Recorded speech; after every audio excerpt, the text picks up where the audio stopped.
Hiccups are caused due to sudden involuntary contraction of the diaphragm, which causes your vocal cords to close very briefly, which causes the familiar sound of hiccups. Hiccups are caused by drinking carbonated beverages, drinking hot and then cold liquids, having cold and then hot showers, alcohol ingestion, heightened emotional states like stress, laughter, or excitement. How to stop hiccups? Hiccups can be stopped by drinking cold water, by pulling on the tongue gently, breathing in a paper bag, holding the breath for some time, eating dry granulated sugar.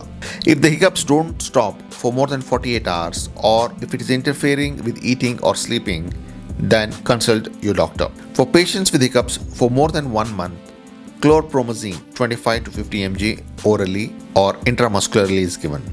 These are called intractable hiccups. Thank you for watching and see you in the next video.